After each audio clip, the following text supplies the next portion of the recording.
Long before the modern world, the great rivers of Eastern Europe and Asia were ruled by ancient giants. These were not the kind of creatures people often imagined, no dragons or mythical beasts, but rather silent, scaled leviathans that lived beneath the surface of the rivers. The beluga sturgeon, with its massive frame and ancient lineage, was one such creature. These fish, often regarded as the largest freshwater species in the world, have roamed the rivers for more than 200 million years. They survived the dinosaurs and outlasted countless civilizations, embodying a living testament to the Earth's long history. The beluga sturgeon's story begins in the ancient waters of the Caspian Sea, which is bordered by the lands of Russia, Kazakhstan, Turkmenistan, and Iran.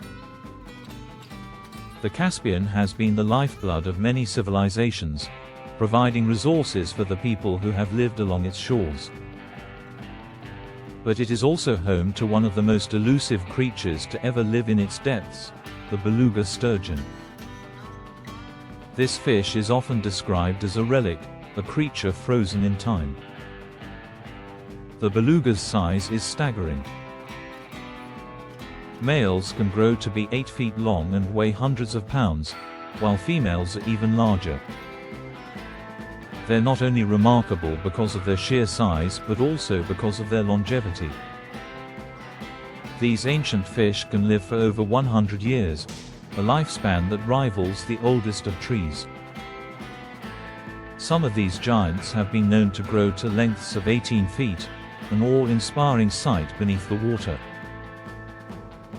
In ancient times, people were aware of the beluga sturgeon's existence, but its true significance came with the rise of trade and the developing economies around the Caspian and Black Seas. The beluga sturgeon had a treasure that people were willing to pay handsomely for: its roe, which when cured, became caviar. This luxurious delicacy began to capture the attention of royalty and aristocrats around the world. The taste of caviar was seen as the height of refinement. For centuries, the sturgeon's roe remained one of the world's most sought-after commodities. But the beluga sturgeon's story was not one of peaceful existence. The rivers it inhabited were also the battlegrounds of powerful empires. The people who lived along the Caspian and Volga rivers, including the ancient Persians and later the Russian Empire, understood the value of these fish and took measures to catch them. The beluga's slow, graceful movements through the water made it vulnerable to overfishing, especially as caviar's popularity surged in the 19th and 20th centuries. As empires grew, so did the demand for caviar. The Tsars of Russia, with their opulent palaces and extravagant banquets, were some of the first to embrace this rare delicacy. They invested heavily in sturgeon fishing, and soon, caviar was being served at the tables of European monarchs and the rich elites of the world.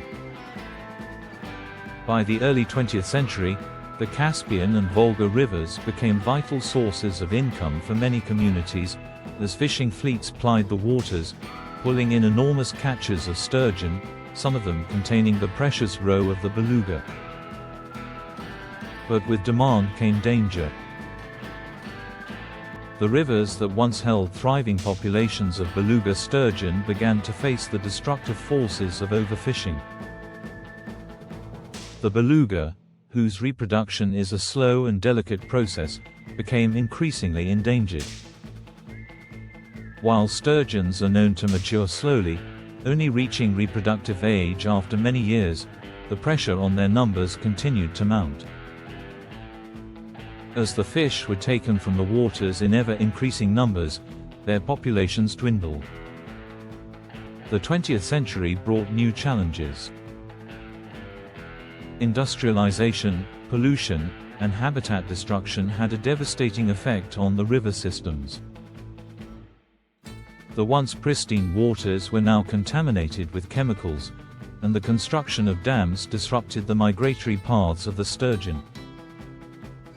The beluga sturgeon, which had once flourished in the rivers, now faced an uncertain future. By the mid-20th century, the beluga was in serious decline. In the 1970s and 1980s, caviar production began to diminish as the beluga sturgeon's numbers plummeted. The environmental toll, along with the continued pressure of overfishing, made it clear that something needed to be done. Governments and environmental organizations began to take action.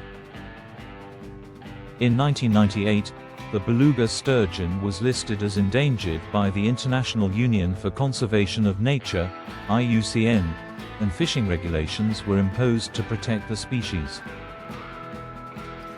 The once thriving trade of beluga caviar was now tightly controlled, and attempts were made to create sustainable fisheries. Despite these efforts, the beluga sturgeon still faces an uphill battle for survival. Poaching continues to be a major threat, as the demand for caviar remains high and illegal fishing operations persist. The rivers where the beluga once swam freely are now controlled by strict laws and regulations, but the damage done over the centuries has been significant. In recent years, scientists and conservationists have made strides in breeding programs and fishery management, hoping to bring the beluga back from the brink. These programs have had some success in creating sustainable populations of sturgeon, but the road ahead is long. The beluga sturgeon's story is one of survival, but it is also a cautionary tale about the fragility of nature when it meets the demands of humanity. The beluga sturgeon's journey is far from over. Though it may never fully return to the numbers it once had, the species serves as a reminder of the delicate balance between nature and human influence. The rivers that the beluga calls home are still there, their waters as ancient as the fish themselves. The beluga sturgeon, though its population may never reach its former glory, continues to swim these waters, a symbol of resilience in the face of relentless change. If you enjoyed this documentary, give it a like, share it with someone who loves endangered animals, and subscribe our channel Wild Hope for more interesting content. Thank you.